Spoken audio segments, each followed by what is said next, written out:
Hello, welcome to Talking Politics. This is Mia Scanga, and tonight we're going to be talking about Ordinance 17-023. The first reading was Wednesday, March 8th, and it passed by a margin of 7-2. The two dissenting no votes were from Councilman Rich Boggiano from Journal Square and Councilman Michael Young, who's right here to my right, who's the councilman for the Heights. And the reason why we're going to be talking about this ordinance is that it transfers city-owned land, 65 Phillips Street, acres of land that used to be the city's car pound, to the Jersey City Redevelopment Agency for $1. Then the Jersey City Redevelopment Agency is supposed to be selling it to a redeveloper appointed by the Liberty Science Center. And no one knows who that redeveloper is. So we're going to be talking about these issues. So, Councilman, thanks for being on. Yes, hi, how are you? Okay, thank you. Okay. So why'd you vote no?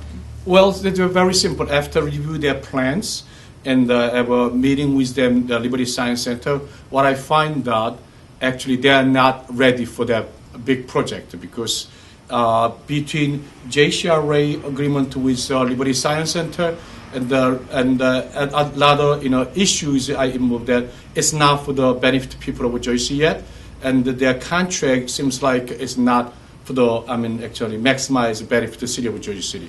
That's one of the reasons I say no. Right. Well, I'm very skeptical whenever the redevelopment agency gets involved. And one of the issues I have a problem with is that I looked up the 990 for, for the Liberty Science Center. They're a $22 million not-for-profit, which they broke ground and they got built in 1993. And they had a huge annex that was built on later. $22 million. They still lost $2 million. The latest information is as of June 30th of 2015. So they're still losing money. And the city had to lend them $2.5 million in 2008. Yes. I'm not even sure if we ever got that $2.5 million back. I don't think so, because I didn't heard that they pay back.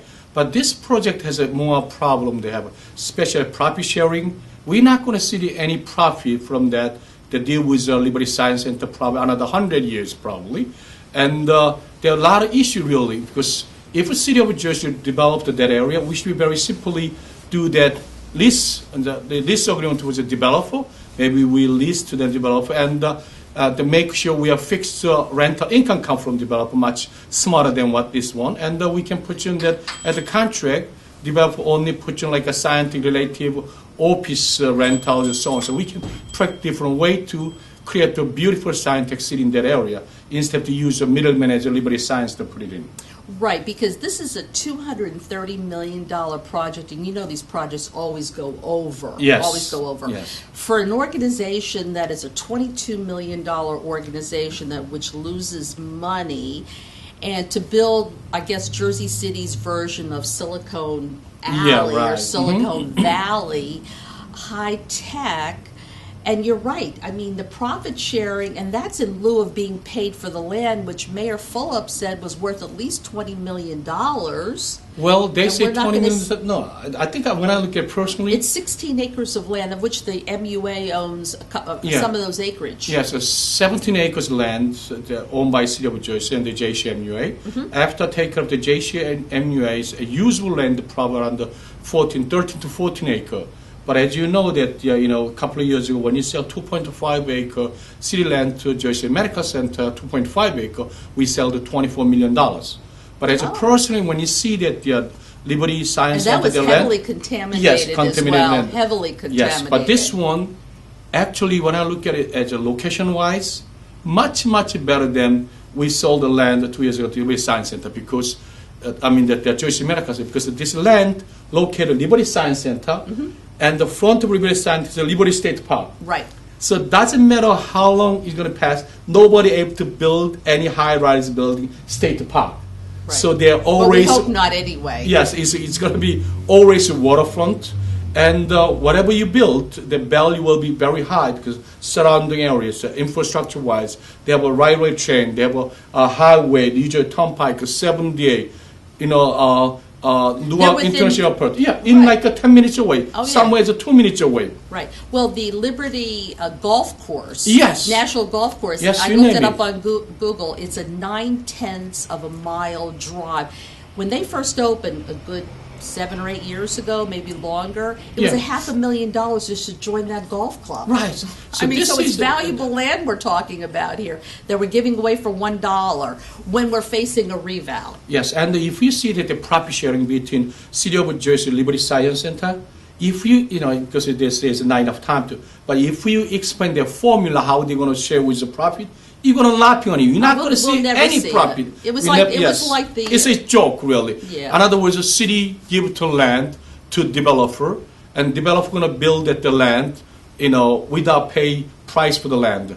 I think we should do that. If really want a right way to do, we should be the lease to the land, 99 years, maybe Liberty Science Center, and we don't want to get into the involved. Let them Liberty Science to pay rental fee to the city of Jersey City, maybe $2-3 million a year. That $2-3 million a year, if we just study income from the Liberty Science Center, and then we can put a lot of community programs for the lot of different area. Actually, that is more benefit to people of Jersey City, And the Liberty Science, based on they can rent a science tech city to creative. It's like I own the business. I mean, the building. No, I understand. As a matter of fact, the Liberty Science Center, the state has leased the land to the Liberty Science Center. Right. They don't even own that land. It's leased Yes. from the state of New Jersey. Yeah. I think their whole thing here is they want to build this high-tech village with a hotel and have all these scientists come in from all over the world. But we've heard so many, great schemes Yes, in the yes. past that never really materialized. Yeah. But what happens is that valuable assets from the taxpayers get transferred and we make some developer rich. Right. That's typically what always happens. So in other words, simply we give away our city land to developer for their maximize their profit. Right. Period. That's basically Yeah. what typically happens with all of these. And sometimes it's been litigation when the redevelopment agency was involved with Peter Mocco and Liberty Harbor North. And Yes. then they sued, and it was a $20 million judgment against Mocco. We're not even sure how it impacted the taxpayers because once you get Yes. you get caught up with the redevelopment agency, it's hard to get information out of them. And especially when you give away the city land, we gotta have very be careful. Science Tech City is a concept, is a very good concept, but also we have to maximize benefit to the people of Jersey City who is a paid taxpayer. Absolutely, because we're facing a reval. A lot of people are going to see their taxes Yes. go up. The mayor, and let's not talk about the school funding formula. The state is talking about changing another right headache. now, which will Yes. be a huge expense. Yes. And the MUA owns some of this acreage, and they raise your water and sewer bills every year by 3.75% to pay off bonds that Brett Schongler floated 15 years ago, and we're still paying for those bonds. So this is one of the few really major assets owned by the city that I'm aware of. I'm pretty sure this is the last land the city owned by city. So what I've said, people who watch this YouTube. I like to, that the next council meeting they all show up Right. to raise Which their is voice. March 22nd. March 22nd, right? And we gotta tell them no because the contract base, all those things are not ready for. JCRA, Liberty Center not ready for, and we have a more comprehensive plan we build together, not just the things happen overnight. Right. This is a good benefit to have Science City, but we have to do right. Don't Right. rush. Absolutely. And we need to have more details because there really isn't a trust with this administration like previous administrations, and the taxpayers always come up Yes. short. So don't forget, Wednesday, March 22nd, it's the first item on second readings. The public can come out and speak. It'll Yes. probably be about 6:30 or so. Yes, that's another one is because city council, everybody knows that, if he's lucky, maybe we got 4 votes, maybe 3 votes. But if people show up, when the people raise their concern about that issue, then maybe we're able to stop it. So please, don't just depend on ourselves. Please, you show up, express your concern. Then maybe we can stop it now, and we can build up the more comprehensive and maximize the benefit of people of Jersey City. So please, I'd like to see you, March 22nd, is it? March 22nd, Second, yeah. around 6:30 p.m. And when they see new faces, they get nervous because, like I said, it passed by 7-2. Right. So you need 3 more votes Yes. to turn this Yes. around. And this could be the last major property that the city transfers, and we could lose hundreds of millions of dollars on it. So thank you for watching. Tell your friends and neighbors about it, and please come out Yes. on Wednesday, March 22nd. Thank you.